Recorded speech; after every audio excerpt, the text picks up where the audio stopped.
Assalamualaikum warahmatullahi wabarakatuh. Perkenalkan, nama saya Oka Gansah, NIK 100-200-188. Saya dari Fakultas Farmasi Universitas Muhammadiyah Surakarta.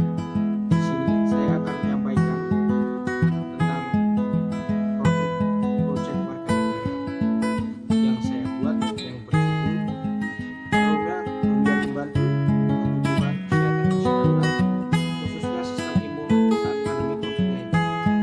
Mari kita di sini saya akan menyampaikan tentang latar belakang dari virus corona.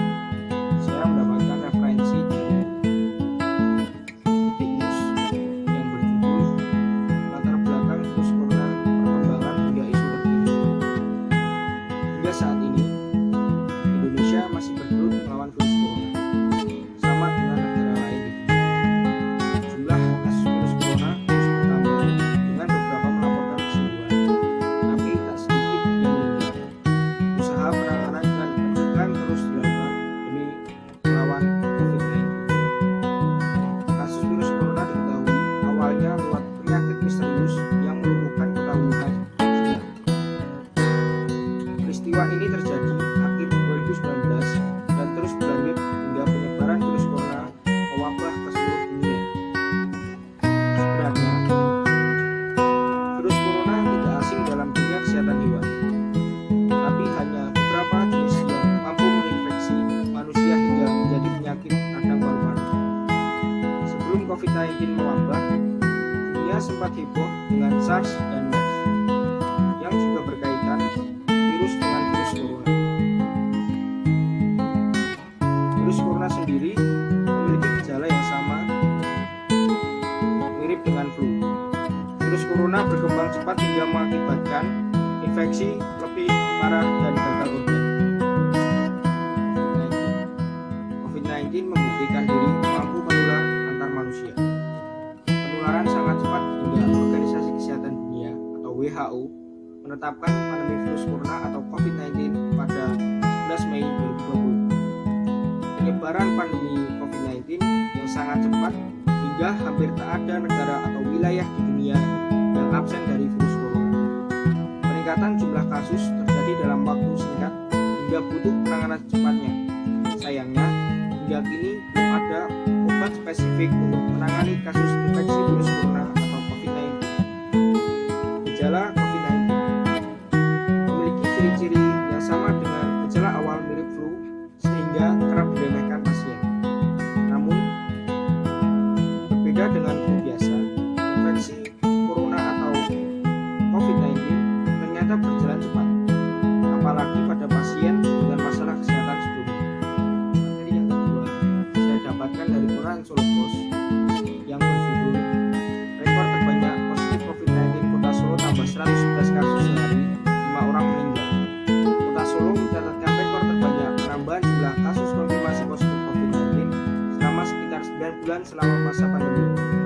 Sebanyak 111 kasus baru muncul dan tercatat oleh Satuan Petugas atau Satgas Penanganan COVID-19 Solo dalam sehari. Tambahan 111 kasus baru membuat kumulatif kasus konfirmasi positif corona di Kota Solo mendekati angka 1.000 orang.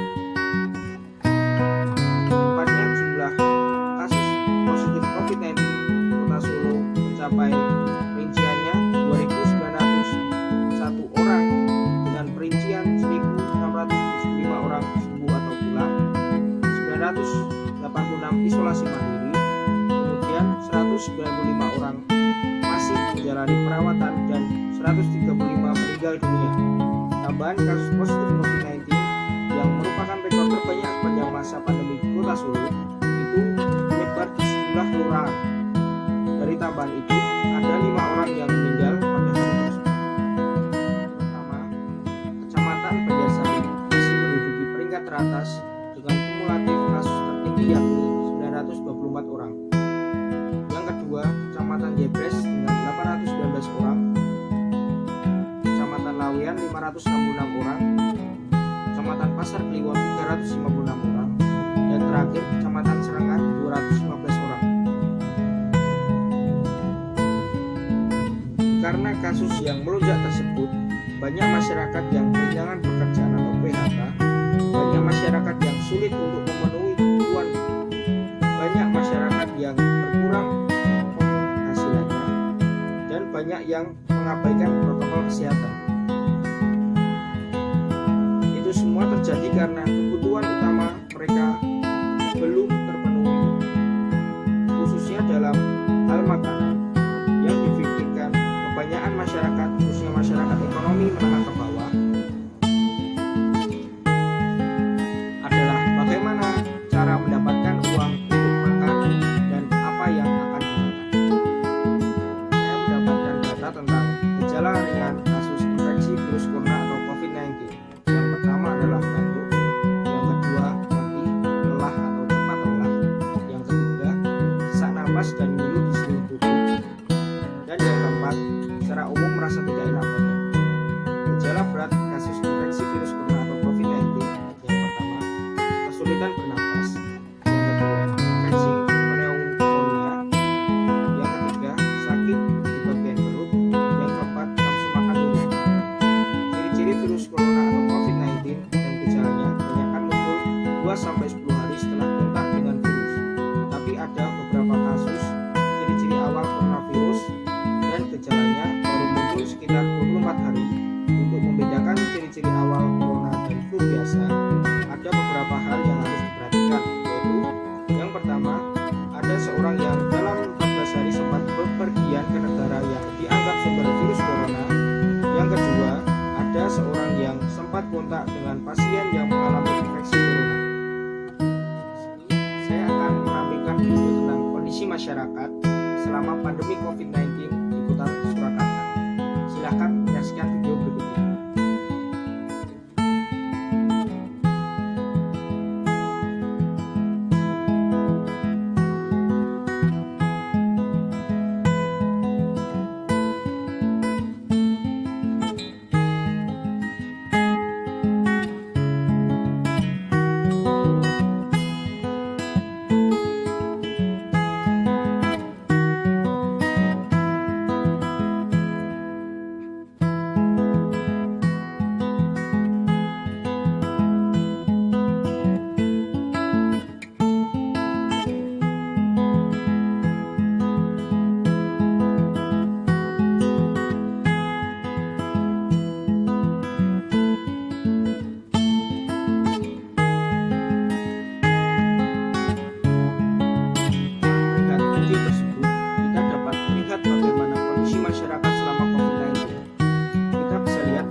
Kesehatan, salah satunya tidak memakai masker, dan terlihat juga bagaimana raut wajah masyarakat setelah mendapatkan bantuan makanan. Bisa disimpulkan betapa sulitnya mereka mendapatkan uang dan betapa sulitnya mereka mendapatkan makanan. Padahal makanan merupakan hal pokok yang harus dipenuhi untuk menjaga sistem imun dalam tubuh.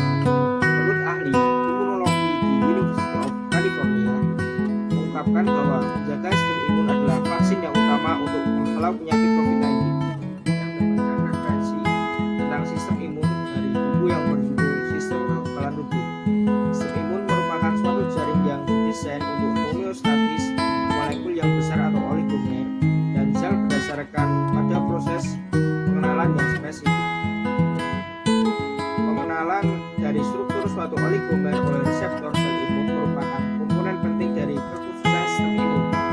Sistem imun terbentuk dari jaring kompleks sel imun atau sitokinin atau jejaring limfoid dan organ yang bekerja sama dalam mengeliminasi bahan infeksius dan antigen lain. Antigen yang merupakan substansi yang menimbulkan respon imun, misalnya bakteri, serbuk sari, jaringan transplantasi, mempunyai beberapa komponen yang dinamakan epitop. Tiap-tiap epitop menimbulkan pembentukan antibodi spesifik atau menstimulasi sel limfosit spesifik. Antigen merupakan generator antibodi. Obat antigenik yang digunakan untuk mendidik sistem imun dinamakan vaksin. Bentuk modifikasi dari antigen original digunakan dalam bentuk vaksinasi dengan tujuan menstimulasi pembentukan sel T dan sel B memori tanpa menyebabkan suatu penyakit. Apabila bahan infeksius tidak dapat dihentikan oleh barier fisik dan termis, bahan infeksius akan masuk melalui kulit atau membran mukosa dan selanjutnya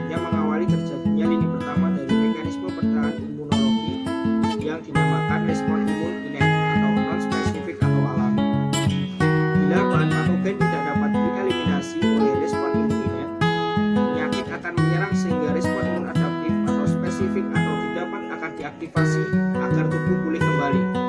Respon imun dikategorikan menjadi respon imun inet atau alami atau non-spesifik dan respon imun adaptif atau spesifik. Untuk komponen imunitas inet adalah sel fagosit atau sel monosit makrofag neutrofil yang secara kecil mempunyai sejumlah peptida antimikrobial dan protein yang mampu membunuh bermacam-macam bahan patogen, bukan hanya satu bahan patogen yang spesifik. Selanjutnya, respon imun adaptif akan meningkat sudah terpapar oleh suatu bahan patogen. Pada respon imun adaptif spesifik, sel limfosit atau sel T dan sel B merupakan komponen dasar yang berperan penting mengindikasikan adanya respon imun yang spesifik. Kemampuan sel T dan sel B untuk mengenali suatu struktur spesifik oligomer pada suatu bahan patogen dan membentuk progeni juga merupakan struktur yang dikenali dan membuat sistem imun mampu merespons lebih cepat dan efektif ketika terpapar kembali dengan bahan patogen tersebut. Dengan demikian, dua perbedaan penting dari respon imun inet dan adaptif adalah respon imun adaptif lebih spesifik untuk bahan patogen atau antigen tertentu dan meningkat pada tiap paparan selanjutnya oleh antigen yang sama. Namun, keduanya bekerjasama pada beberapa tahapan, misalnya dengan melepas faktor stimulus dopamine untuk merusak antigen penyerang. Itu adalah penjabaran tentang pengertian sistem imun dan cara kerja sistem imun. Sistem imun dapat dijaga dengan salah satunya memakan makanan yang bergizi dan makan secara teratur. Dengan memberikan bantuan makanan, kita telah memberi edukasi masyarakat tentang sistem imun. Saya akan menampilkan video pembagian makanan dan masker di sekitar wilayah Kota Surakarta. Silakan menyaksikan video berikut ini.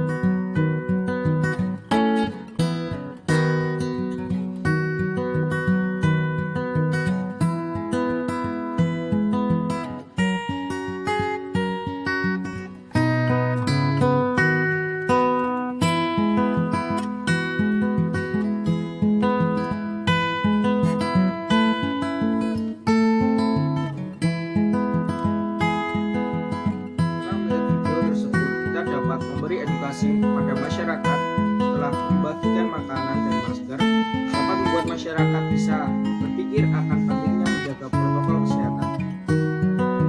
Selama pandemi COVID-19, masyarakat dapat berpikir jernih dan sadar akan pentingnya menjaga protokol kesehatan dan menjaga sistem imunitas saat kebutuhan pokok masyarakat terpenuhi.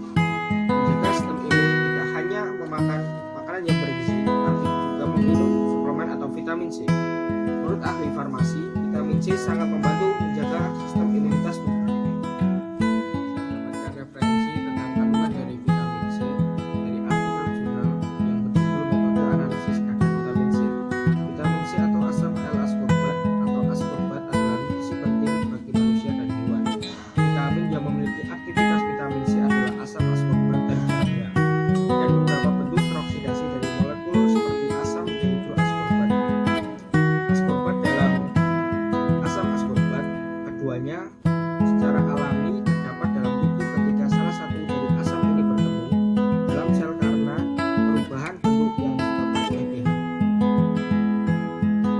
Asam L-ascorbat atau vitamin C adalah lakton atau ester dalam asam hidroksikarboksilat dan diberi ciri oleh gugus enadiol yang menjadikannya senyawa reduksi yang kuat. Vitamin C dari alam bisa ditemukan pada buah-buahan ataupun sayuran. Contoh buah-buahan lokal yang diketahui kaya akan vitamin C adalah buah limau lokal, jeruk nipis, jambu biji, apel malang, dan nanas. Di beberapa negara, dosis yang biasa dianjurkan berkisar dari 60-90 mg vitamin C per hari. Tapi rata-rata setiap orang membutuhkan 1000 mg atau lebih setiap harinya. Orang yang tidak suka makan buah-buahan mengakibatkan kekurangan vitamin C. Akibat dari kekurangan vitamin C antara lain akan mengalami sariawan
membantu sesama manusia dengan memberikan bantuan berupa makanan dan suplemen atau vitamin C untuk membantu menjaga sistem imunitas tubuh.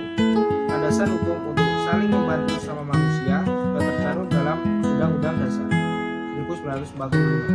Landasan hukum tentang membantu sesama manusia tercantum dalam Undang-Undang Dasar 1945 pasal 27 ayat 2 yang berbunyi tiap warga negara berhak atas pekerjaan dan penghidupan yang layak bagi kemanusiaan. Yang kedua, Undang-Undang Dasar 1945 pasal 28A yang berbunyi tiap orang berhak untuk hidup serta berhak mempertahankan hidup dan kehidupannya. Dan kita dapat mengamalkan Pancasila, terutama sila yang kedua yang berbunyi kemanusiaan yang adil dan beradab. Untuk itu saya pribadi mengajak diri saya dan kalian semua untuk peduli bahkan membantu masyarakat dalam memenuhi kebutuhan akan sistem imun tubuh agar dapat mengurangi dampak dari pandemi COVID-19. Sekian dari saya, terima kasih. Apabila ada salah kata mohon dimaafkan. Tetap jaga kesehatan dan berpikir positif. Wassalamualaikum warahmatullahi wabarakatuh.